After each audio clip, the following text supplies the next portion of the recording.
سر عبید شمس خبره کوم د بډګرام یو ادنا شهري سر جی زما چې کوم مطالبات و هغه کې ټول ناول نه زون 6 و سر 2015 کې په دې باندې بل پاس شو سر اسمبلی کې او اوسه پورې چونکې د پی ټی آی د دوه ټنور لاړل او تاسو ته دا ډېر اسانه مو چونکې په دغه کې اسمبلی کې تاسو 2/3 میجارټي هم ده سر په زون کې مونږ همیشه چې چرته سوچو چې یوسفزئی صاحب سره ملاو شو نو هغه وی چې دا شوی دی چرته چې مونږه تاج خان ترنګ په دې کې پکې ډېر مهنت هم کړی دی او زه د هغه مهنت ډېر اپریشیټ کوم هغه ډېرې منډې تړلې مونږ سره ولیدي د ما خپل سر په دې زون 6 حوالې سره 32 میټینګز شوي دي په پېښور کې ایم پی هاسټلز کې دلته په بډګرام کې په شانګله کې په کوهستان کې نو 32 میټینګز نه بعد زه تاسو ته دا یو ریکویسټ کوم سر مونږ چې کله اوس ایم پی ایس ته ویو نو هغه وی چې وزیر اعلی صاحب کابینټ میټینګ راغواړي چې بس هغه کې به دا خبره وشي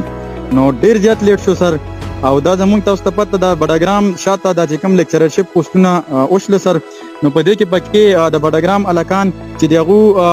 چې کوم مارکس هغه دمر زیات وو چې په زون 5 کې هغه هم میرټ کې راتلی شله په زون 4 کې هم هغه میرټ کې راتلی شله او په زون 3 کې هغه نشي راتلی زون 3 نیمه صوبه ده سر تاسو په دې باندې لګه خبره کوګه سر دا ذکر دی عبید بالکل دا ستا خبره ټیک ده د باندې موږ ډېر ایکسرسایز هم کړی دی او د پر بیا ما کیبنټ یو کمیټه هم جوړ کړه چې د ډیسټریکټ مسله بګي وا